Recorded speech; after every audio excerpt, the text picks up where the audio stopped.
جب تک یہ مزاج نہیں ہم بناتے، اپنے آپ کو اپنے رب کے حوالے کر دیں، اس کی رحمتوں کے سپرد کر دیں، اتنی دیر تک زندگی میں ٹھہراؤ نہیں آتا، قرار نہیں آتا۔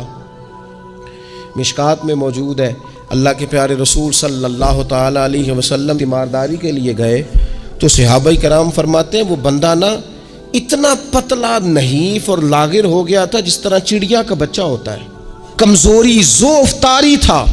تو محبوب کریم نے اسے دیکھا تو بڑے کریمانہ انداز میں کریم فرمانے لگے، تو کوئی دعا نہیں مانگتا، تو عافیت نہیں مانگتا اللہ سے؟ عرض کی یا رسول اللہ صلی اللہ تعالیٰ علیہ وسلم، میں نے اپنے رب کی بارگاہ میں عرض کی ہے مالک قیامت کا عذاب بڑا سخت ہے، میں نہیں برداشت کر سکتا، تو نے اگر مجھے کوئی سزا دینی ہے تو یہیں دے لے، قیامت کو نہ دینا۔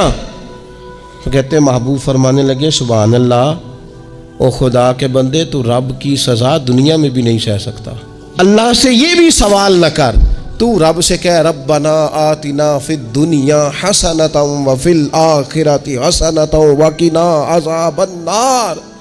تو رب سے دنیا میں بھی حسنہ مانگ، بھلائی مانگ، تو آخرت کے لیے بھی بھلائی مانگ، تو اس سے عافیت کا سوال کر۔ تو نے یہ سوال کیوں کیا؟ عرض کی یا رسول اللہ کرم ہو گیا ہے، مجھے سمجھ آ گئی، اب میں اسی طرح ہی کروں گا۔ عزیز دوستو، ہم کہاں سہ سکتے ہیں؟ ہم دنیا میں رب کی سزا ہم نہیں سہ سکتے، ہم کمزور ہیں، تو گرمی نہیں سہ سکتے، شدید سردی نہیں سہ سکتے، شدت کی بھوک لوگ نہیں سہ سکتے، کوئی آزمائش نہیں سہ سکتے۔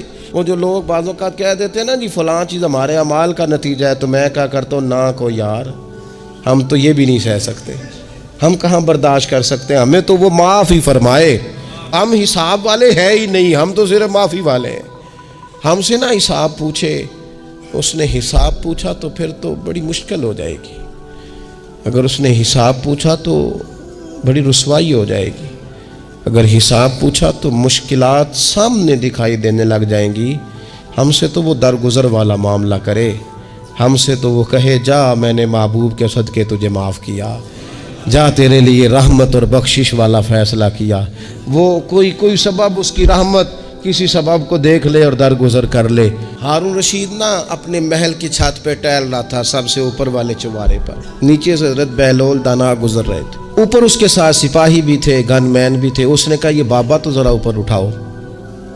انہوں نے ایک ڈولی، ایک ٹوکری سمجھ لیں، اس کو رسیاں باندھ کے نیچے پھینکا۔ نیچے جو سپاہی تھے ان کو کہا کہ یہ بابا جی کو پکڑ کے اس میں بٹھاؤ۔ انہوں نے جبرن تھاما بابا جی کو، اس میں ڈالا، اوپر والوں نے کھینچ لیا۔ 2-3 منٹ لگے۔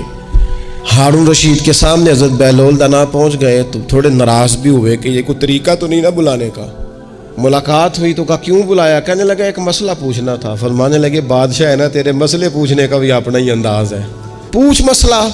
کہنے لگا بابا پوچھنا تھا کہ آپ اللہ تک کیسے پہنچے؟ حضرت بہلول دانا چپ کر گئے۔ 2-4 منٹ کے بعد کہنے لگے جس طرح ابھی زمین سے تیرے تک نہیں پہنچا، بالکل اسی طرح پہنچ گیا اور رب کریم کی بارگاہ تک، اور وہ بھی جو اس نے کرم فرمایا ہے، ورنہ میں تو نہیں سمجھتا کہ میں پہنچ گیا، وہ بھی اگر تیری خوش گمانی ہے۔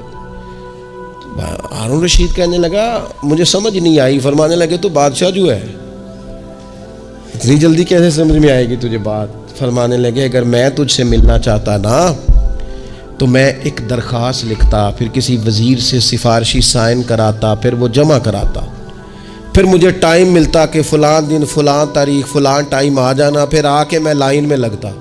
پھر بھی تو بادشاہ ہے، تیرا موڈ بنتا ملنے کا کہ نہ بنتا۔ جب میں چاہتا تو پتہ نہیں کتنا ٹائم لگ جاتا، جب تو نے چاہا ہے نا تو 1 منٹ بھی نہیں لگا۔ فرمانے لگے میں نے دعویٰ ہی نہیں کیا کہ میں جدوجہد کر کے پہنچوں گا، میں نے تو رب کی بارگاہ میں عاجزی کی ہے، پھر رب نے ہی کرم فرمایا ہے، اسی نے مہربانی کی ہے۔ مانا کہ محبت کے سفر میں ہر گام پہ 100 مشکل ہے، لیکن یہ سفر آسان بھی ہے اگر ساتھ تمہارا ہو جائے۔ اس کے کرم کا ساتھ رہا ہے، اس سے عافیت مانگی ہے، اپنے آپ کو اس کے سپرد کیا ہے تو اس نے کرم کر دیا۔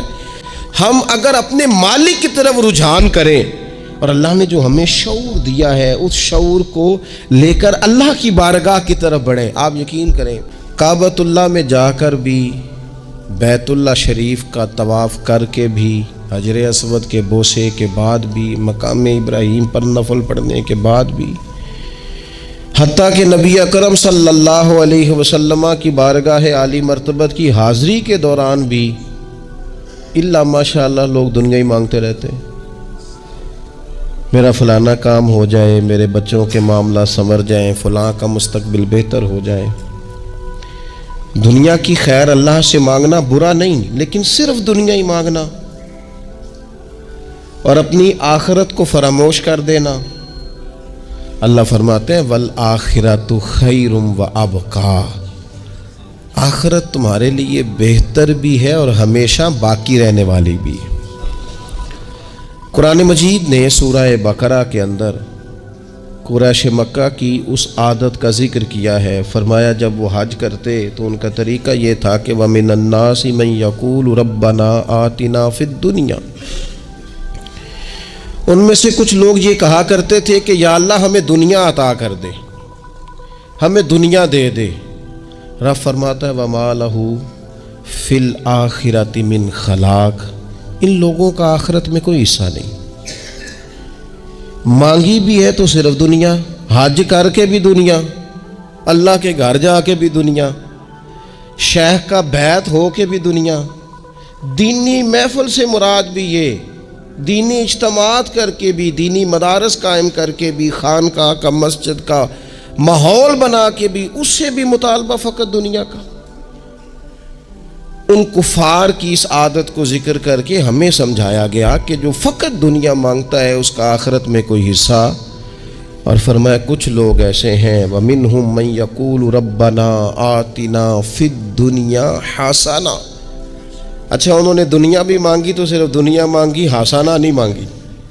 اور یہاں فرمایا کچھ لوگ ایسے ہیں جو رب سے کہتے ہیں یا اللہ ہمیں دنیا میں بھی بھلائی عطا فرما، دنیا بھی دے تو حسنہ دینا، وہ دنیا دینا جو ہمارے دین کو تقویت دے، وہ دنیا دینا جو ہمارے اعمال حسنہ کو مضبوط کرے، دینی معاملات کو تقویت دے، دنیا بھی وہی عطا فرما۔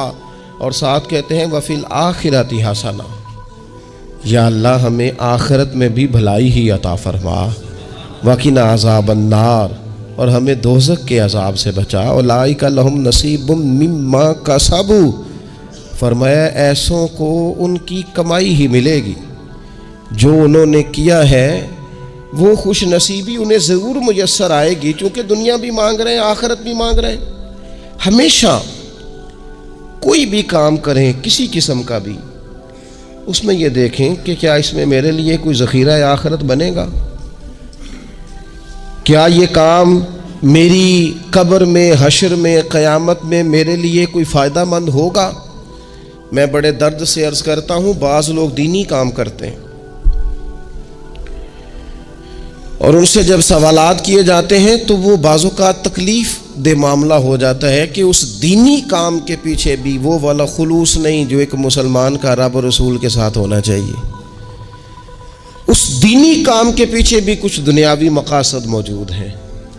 تو اگر بڑی پگڑی اور بڑے جبے کے پیچھے بھی ایک دنیا دار چھپا ہوا ہو، لوگوں کو تو دھوکہ دیا جا سکتا ہے، رب اور رسول کو تو نہیں نہ دیا جا سکتا۔ وہاں تو دلوں کا خلوص ہی پہنچتا ہے، وہاں تو نیتوں کا حسن ہی پہنچتا ہے۔ تو اللہ تبارک و تعالیٰ سے جب بھی سوال کیا جائے دنیا اور آخرت کی بہتری کا سوال کیا جائے۔ ترمذی شریف میں حضرت سیدنا عباس بن عبد المطلب رضی اللہ تعالیٰ عنہ آپ کی روایت موجود ہے، فرماتے ہیں میں نبی پاک صلی اللہ تعالیٰ علیہ وسلم کی خدمت عالی مرتبت میں حاضر ہوا تو میں نے عرض کی یا رسول اللہ صلی اللہ تعالیٰ علیہ وسلم مجھے ایسی چیز بتائیں جو میں اپنے رب سے مانگوں۔ چیز مانگنی ہوتی ہے نا، بعض اوقات موقع ملتا ہے تو کئی دفعہ انسان امتحان میں آ جاتا ہے کہ اب مجھے موقع مل گیا ہے، مجھے کہا گیا کچھ مانگ لو تو بھلا میں کیا مانگوں۔ حضرت عباس بن عبد المطلب رضی اللہ تعالیٰ عنہ نبی پاک علیہ السلام کے پیارے چچا جان ہیں، عرض گزار ہیں یا رسول اللہ صلی اللہ علیہ وسلم مجھے بتائیے میں اپنے رب سے مانگوں تو کیا مانگوں؟ تو حضور نے فرمایا رب سے عافیت مانگو۔ کہتے میں کچھ دن رکا، کچھ دنوں کے بعد پھر حاضر بارگاہ ہوا اور عرض کی یا رسول اللہ صلی اللہ تعالی علیہ وسلم مجھے بتائیے میں اپنے مالک سے مانگوں تو کیا مانگوں؟ تو حضور نے پھر فرمایا اللہ سے مانگنا تو عافیت مانگنا۔ بزرگ فرماتے ہیں یہ عافیت کیا ہے؟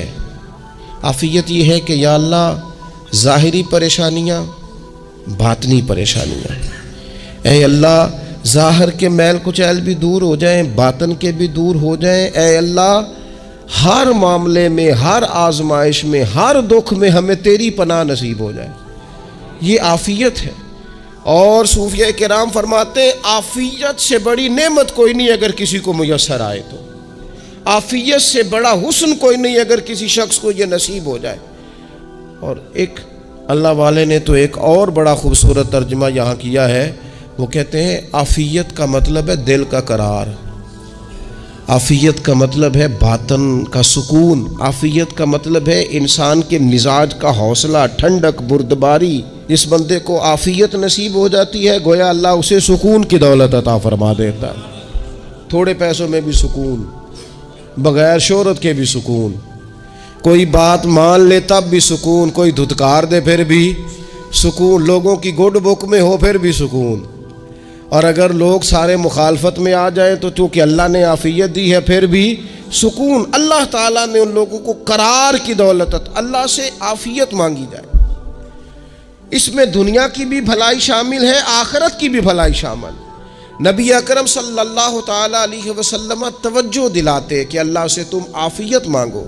وہ قرآن مجید کی آیت کا ترجمہ کرتے ہیں نا اعلیٰ حضرت اہدنا الصراط المستقیم، یا اللہ ہمیں سیدھی راہ پہ چلا۔ بہت سارے مفسرین نے کہا اے اللہ ہمیں سیدھا راستہ دکھا، فرماتے ہیں اے اللہ ہمیں سیدھی راہ پر چلا۔ تو کسی نے کہا حضور یہ چلا اور دکھا میں کیا فرق ہے؟ فرمانے لگے دکھانے کا مطلب یہ ہوتا ہے کہ کسی نے پوچھا میں نے گجرانوالہ جانا ہے، تو دکھانا یہ ہے کہ اسے کہا یہاں سے باہر نکلو، روڈ پہ چڑھ جاؤ، سیدھے جاؤ گے، ایک پول آئے گا اسے کراس کرنا، نیچے اترنا، وہاں سے شہر شروع ہو جائے گا۔ پھر اس نے اگر کوئی اندرونی جگہ شہر کی پوچھ لی تو اس کو کہا کہ رائٹ ہو جانا، پھر لیفٹ ہو جانا، پھر آگے کسی سے مزید۔ یہ ہے راستہ دکھانا، اور ایک ہے چلانا۔ اس نے کہا میں نے گجرانوالہ جانا ہے، تو اس نے کہا ساتھ بیٹھنا میری گاڑی پہ، جہاں تو نے جانا ہے میں چھوڑ کے آتا ہوں۔ یہ راستے پہ چلانا ہے، یہ مقام تفکر ہے، آپ اس پر غور فرمائیں گے۔ کہتے ہیں یا اللہ تو ہمیں راستہ دکھائے گا اور دکھاتا ہے، لیکن چاروں جانب شیطان بھی تو بیٹھا ہے نا، فتنے بھی تو ہے نا، تو اگر تیری رحمت ساتھ ساتھ رہے، مانا کہ محبت کے سفر میں ہر گام پہ 100 مشکل ہے، لیکن یہ سفر آسان بھی ہے اگر ساتھ تمہارا ہو جائے۔ ایک بزرگ تھے ہر وقت اللہ سے عافیت مانگتے تھے، ہر وقت اللہ سے عافیت مانگتے تھے، ہر وقت عافیت مانگتے تھے۔ لوگوں نے پوچھا، لوگ ان کو صالح جانتے تھے، نیک سمجھتے تھے کہ حضور آپ اور کوئی دعا مانگتے نہیں، عافیت ہی مانگتے ہیں۔ فرمانے لگے میں مانگا کرتا تھا شروع میں، بعد میں خیال آیا اور بھی دعائیں مانگا کرتا تھا، یہ احساس بعد میں نصیب ہوا۔ فرماتے میں مزدوری کرتا تھا، مال برداری کرتا تھا، ایک جگہ پہ ڈیوٹی کر رہا تھا تو تھک گیا، اور وہ جو کام لینے والے لوگ تھے ان کے رویہ بھی بڑا ترش تھا، تکلیف ہوئی۔ تو میں نے اپنے مالک کی بارگاہ میں عرض کی مالک اگر 2 روٹی بغیر مجھے مشقت کے مل جائے دن میں تو تیری بارگاہ تو بڑی کریم ہے۔ کہتے ہیں میں نے یہ دعا مانگ لی، ذرا میں تھوڑا آگے بڑھا تو 2 بندے آپس میں لڑ رہے تھے، میں ان کی صلح کرانے کے لیے، انہیں بچانے کے لیے آگے بڑھا، تو میں جس کو چھڑا رہا تھا دوسرے نے میرے اوپر ضرب لگا دی، میرا بھی سر پھٹ گیا۔ تھوڑی دیر کے بعد وہاں پولیس آ گئی، وہ تینوں کو لڑنے والا سمجھ کے اٹھا کے لے گئے، مجھے جیل ہو گئی۔ 2 روٹیاں بغیر مشقت کے روز ملنی شروع ہو گئی۔ دعا مانگی تھی نا کہ یا اللہ 2 روٹیاں مل جائے نا بغیر مشقت کے، کہتے ہیں وہ 2 روٹیاں روز ملتی، کوئی کام نہیں کرنا پڑتا، پر جیل ہو گئی۔ فرماتے ہیں میں بڑا پریشان تھا، روز روٹیاں پابندی سے آتی اور بہترین آتی، کھانا ملتا۔ پھر کچھ عرصے کے بعد میں نے سوچا کہ یار یہ دعا تو قبول ہو گئی نا تیری، اب تو اگر اس پر کوئی الگ بات کرے گا تو وہ تو غلط کرے گا۔ کہتے ہیں پھر خود ہی میرے دل میں اللہ نے بات ڈالی اور میں نے عرض کی مالک 2 روٹیاں نہیں، مجھے تو عافیت چاہیے، مجھے تو عافیت دے، میرے اوپر تو کرم فرما، تو نظر رحمت کر، جے ایک قطرہ بخشے مینوں۔ ایک جے ایک قطرہ بخشے مینوں تے کام بن جاندا ہی میرا، مہربانی کر عافیت عطا کر۔ فرماتے پھر خدا نے کرم کیا، کہاں سے اسباب بنے میرے جیل سے چھوٹنے کے، کون کون میرے ضمانتی بنے اللہ ہی جانتا ہے۔ فرماتے ہیں دروازے بھی کھل گئے، رزق بھی ملتا ہے، صحت بھی میسر ہے، سجدہ بھی کر لیتا ہوں، سویرے تلاوت بھی کرتا ہوں، شام کو مدینے والے کی بارگاہ میں راج کے درود و سلام بھی عرض کرتا ہوں، میں ممکن ہوتا ہے تو کسی غریب کی داد رسی بھی کرتا ہوں۔ اب سمجھ آئی ہے ربنا آتنا فی الدنیا حسنۃ وفی الآخرۃ حسنۃ وقنا عذاب النار۔ اب سمجھ آئی ہے رب سے جب بھی مانگنا ہے عافیت ہی مانگنی ہے، اس سے کرم مانگ۔ ہم نے محدود دعائیں رکھی ہوئی ہیں، محدود، وہ جی فلانا کام میرا ہو جائے تو بھئی وہ ایک ہو گیا، اس کے بعد پھر نئی ٹینشن بن جائے گی، نہیں میں جی بچوں کی شادی کر لوں جی پھر میں فارغ ہوں۔ آپ شادی کر کے دیکھیں لاگو پتہ جائے گا کیسے فارغ ہوتے ہیں۔ آپ یہاں رکتے کیوں ہیں؟ آپ خدا سے عافیت کیوں نہیں طلب کرتے؟ اس کی بارگاہ سے وہ کیوں نہیں مانگتے کہ جو ایک قطرہ ملے تو دنیا اور آخرت کے سارے کام ہو جائے؟ اس سے اس کی رحمت کا سوال کرے، اس سے اس کے کرم کا سوال کرے۔ اللہ کی بارگاہ میں بھی حاضر ہونا اور جچی تلی اور جناب ناپ تول کر اور محدود چیزوں کا سوال کرنا، مالک سے مانگیں، اور وہ جب دیتا ہے تو دیتا بھی بے حساب ہی ہے۔ وہ جب عطا کرتا ہے تو کرم کے دروازے کھول کے عطا کرتا ہے، ورنہ تو ایک الجھن سے انسان نکلتا ہے دوسری میں الجھ جاتا ہے، ایک گتھی کو سلجھاتا ہے۔ پھر اقبال رو پڑے تھے، کہنے لگے میں عقل کی گتھیاں سلجھا چکا ہوں، یا رب مجھے صاحب جنوں کر دے۔ اللہ یہ بڑا میں نے ہیر پھیر دیکھ لیا، مجھے دیوانہ بنا، اب مجھے جنون ہو، اب میں کسی کے لیے رویا کروں، اب میں کسی کی یاد میں تڑپا کروں، اب میں رات کسی کے لیے میری آنکھیں بیدار رہیں۔ یہ بڑی ہو گئی دنیا داری، عقل کی گتھ حالانکہ نہیں سلجھتی، پر اقبال کہتے ہیں عقل کی گتھیاں سلجھا چکا ہوں، یا رب مجھے صاحب جنوں کر دے۔ اور پھر کہنے لگے بجھی عشق کی آگ اندھیر ہے، اب یہ مسلمان نہیں یہ خاک کا ڈھیر ہے، تو مٹی بن کے رہ گیا کیا؟ کہاں اپنی ساری توجہات کا قبلہ کس چیز کو؟ میرے عزیزو اللہ سے عافیت۔ نبی پاک علیہ الصلوۃ والسلام نے ایک شخص سے پوچھا کیا دعا مانگ رہے ہو؟ تو اس نے کہا یا رسول اللہ میں اللہ کی بارگاہ میں صبر کا سوال کر رہا ہوں۔ تو حضور فرمانے لگے صبر تو مصیبت پر ہوتا ہے۔ یا رسول اللہ پھر کیا مانگوں؟ آپ ان جملوں اور لفظوں کی گہرائی کو سمجھیں، صبر کے لیے تو پہلے مصیبت آئے گی پھر صبر آئے گا۔ تو یا رسول اللہ کیا مانگوں؟ فرمایا تو رب سے عافیت مانگ۔ مانا کیا ہے؟ مصیبت آئے کیوں؟ اللہ تجھے اپنی حفاظت کے حصار میں لے لے، وہ وقت ہی کیوں آئے کہ جب تیری طبیعت الجھ جائے، جب تو پریشان ہو جائے، جب تو اللہ سے عافیت مانگنا۔ جب تو عافیت مانگے گا تو اگر کبھی مشکل آئے گی بھی نا تو خدا پھر اپنے فضل سے مشکل سے نکلنے میں رستہ بھی بڑی جلدی عطا فرمائے گا اور تیرے اوپر فضل فرمائے گا۔ اگر عافیت، یہ جو ہم نبی پاک کی امت ہے نا، تو یہ ہمارے گرد اللہ کے فضل اور اس کی رحمت کا حصار ہے، یہ حصار ہے ہمارے گرد۔ وہ درویش نے کہا تھا نا کہ کروں شکر کتنا اور کروں فخر کتنا کہ تیرے کرم نے مجھے فائز المرام کیا، دیکھو بنا کے سید عالم کا امتی مجھ کو گناہ سے پہلے ہی بخشش کا انتظام کیا۔ ابھی میں نے غلطی کی نہیں لیکن مجھے حضور کا غلام بنا دیا، بخشش کا بندوبست پہلے ہو گیا۔ اپنے مالک سے بیمار بھی اس سے عافیت مانگے، مقروض بھی اس سے عافیت مانگے، بے اولاد بھی اس سے عافیت ہی مانگے، صاحب اولاد بھی اس سے عافیت ہی مانگے، جو دولت کے حصول کے رزق حلال کے خواہش مند ہیں وہ بھی اس سے عافیت مانگے، اور جن کی جھولی اس نے بھر دی ہے وہ بھی اپنے رب سے عافیت ہی مانگے۔ مالک سے جب سوال کرے، ایک بزرگ تھے انہوں نے تو اپنی انگوٹھی میں لکھوا لیا تھا کہ یا اللہ مجھے عافیت عطا فرما، مگر جب بھی دیکھتا ہوں یاد آ جاتا ہے کہ اللہ سے عافیت مانگنی۔ اپنے مالک کی بارگاہ کے اندر دیکھو، میں نے دیکھا ہے وہ کسی نے کہا تھا کہ تیری خواہش ہے کہ وہ تیری آرزو کرے پوری، اور میری خواہش ہے کہ تیری آرزو بدل جائے۔ کچھ لوگ ایسی خواہشات بھی لے کے آتے ہیں کہ جو پوری نہ ہو تو بہتر ہوتا ہے۔ اس لیے آپ کو پتہ ہے موت مانگنا جائز نہیں دین میں۔ مصائب سے گھبرا کر، مشکلات سے گھبرا کر، زندگی کے مد و جزر سے پریشان ہو کر موت کا سوال کرنا جائز نہیں۔ کس طرح جائز ہے؟ ان لفظوں کے ساتھ دعا کر سکتا ہے کہ یا اللہ جب تک میری زندگی بہتر ہے مجھے زندہ رکھ، اور جب میرا دنیا سے جانا بہتر ہے پھر تو مجھے اپنی بارگاہ میں بلا لے۔ یہ بھی کیا ہے؟ یہ بھی عافیت کا سوال ہی ہے کہ یا اللہ رکھ بھی تب تک جب تک رہنا بہتر ہے۔ نبی پاک نے بھی ارذل العمر ہونے سے پناہ مانگی۔ ہمارا یہ مزاج بن گیا ہے کہ ہم اپنے حق میں ایسی چیزوں کا سوال کر رہے ہوتے ہیں جو کئی دفعہ ہمیں مل جائیں تو ہمارا نقصان کریں۔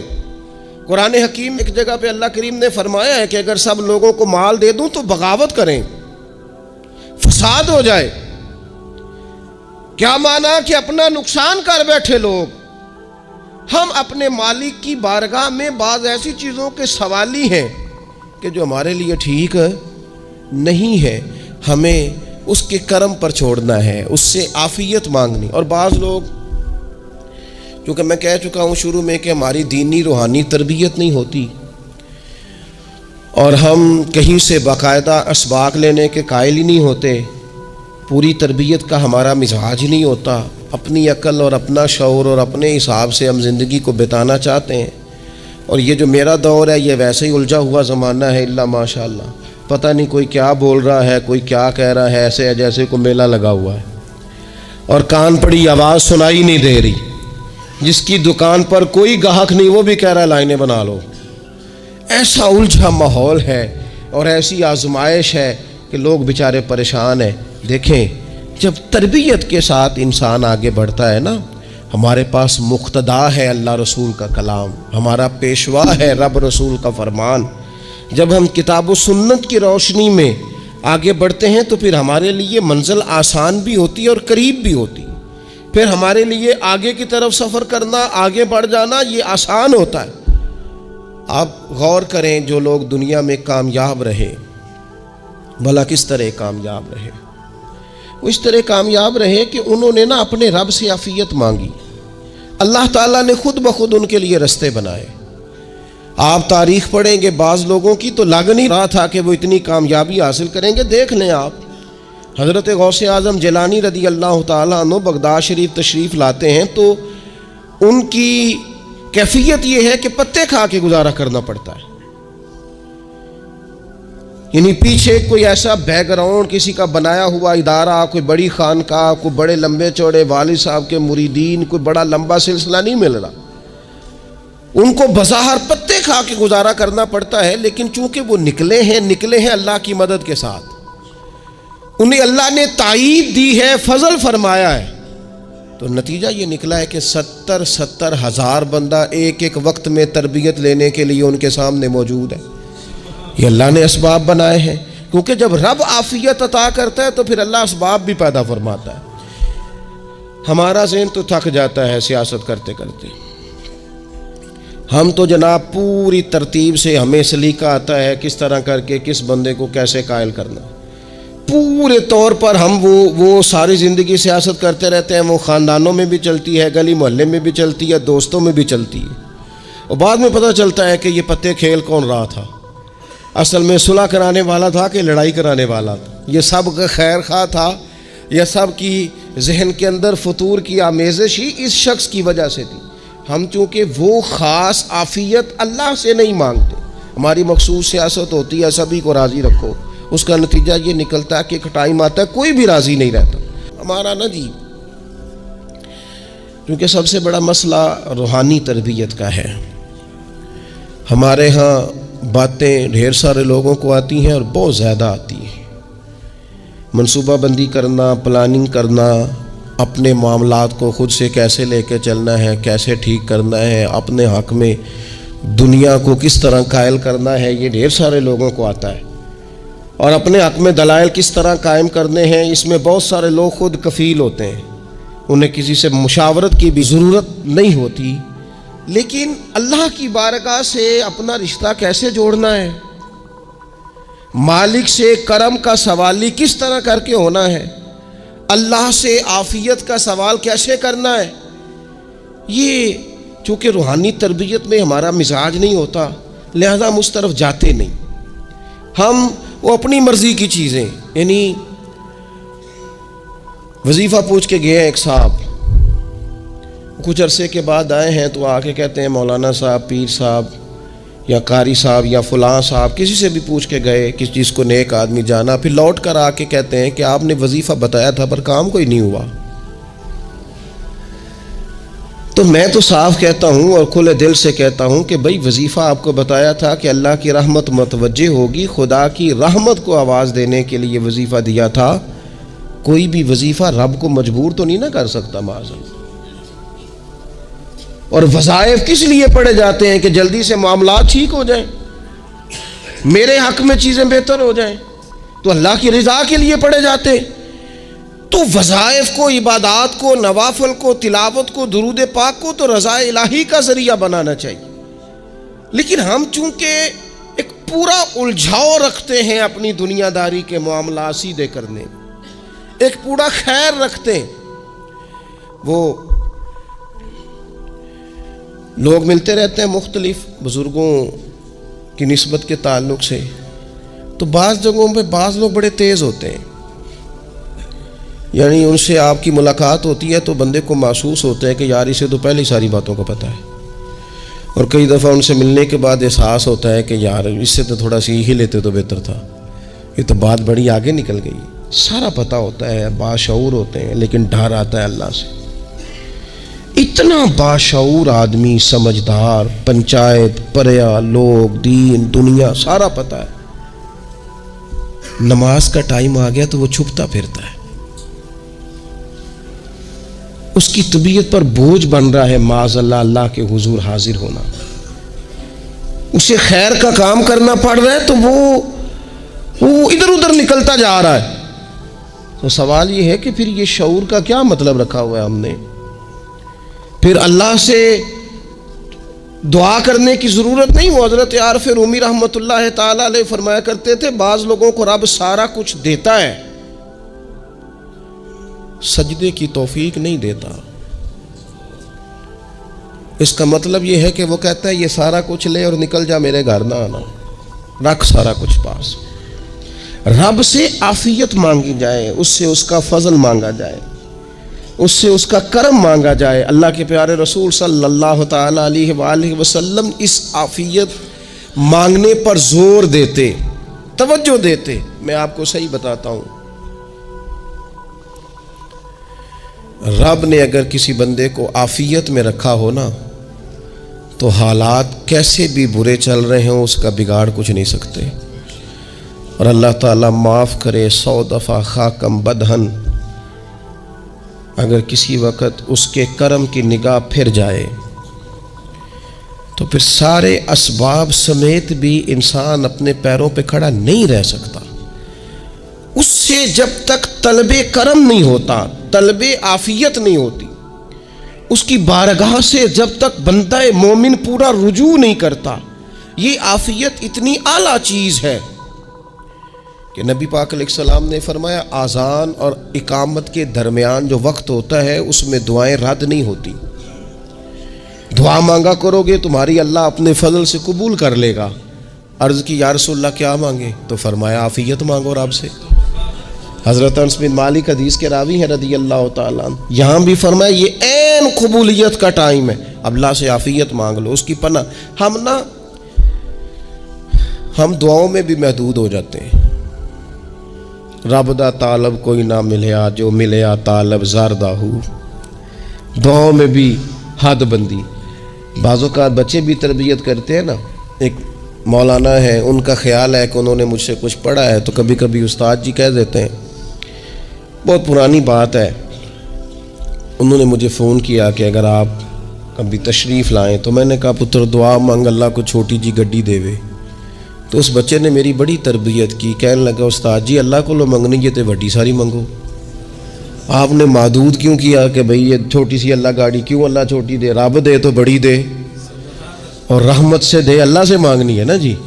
ہم تربیت نہیں لیتے. میں نے اس کا شکریہ ادا کیا. میں نے کہا بیٹے تو نے بڑی سونی بات کی, اللہ تجھے اس کا اجر عطا کرے, اللہ تجھے برکات عطا کرے. اگر آپ نے سیکھنا ہے تو پھر آپ سیکھ لیں گے, اور اگر نہیں سیکھنا تو پھر یہی کہنا ہے ساری عمر لانگی بندہ کو نہیں ملیا. چونکہ مزاج نہیں ہے نا سیکھنے کا, اس لیے پھر ملا ہی کوئی نہیں. پھر ساری زندگی کو میسر ہی نہیں آیا, کسی نے نصیحت ہی نہیں کی, کوئی آنکھوں کو بھایا ہی نہیں. خود ہی بڑے سیانے تھے, خود ہی بہت بڑے تھے, اپنا قد ہی بڑا اونچا تھا, سب ٹھگنے چھوٹے اور کمزور اور بوڑے نظر آئے. میں آج آپ کو بڑی ذمہ داری سے یہ گزارش کر رہا ہوں, اللہ سے عافیت مانگے, ہر وقت عافیت مانگے. میری سالوں سے روٹین ہے, میں دعا مانگتا ہوں اللہم انا نسألک العفو والعافیت فی الدین والدنیا والآخرہ. اور یہ خاموش تبلیغ ہوتی رہی, میں مانگتا رہا, کئی بچوں کو ویسے یاد ہو گئی. اس کو یاد کر لیں, اللہ سے عافیت مانگے, دین میں, دنیا میں, آخرت میں. اس کو اپنا مزاج بنائیں. اللہ تبارک و تعالی ہم سب کو عافیت نصیب فرمائے.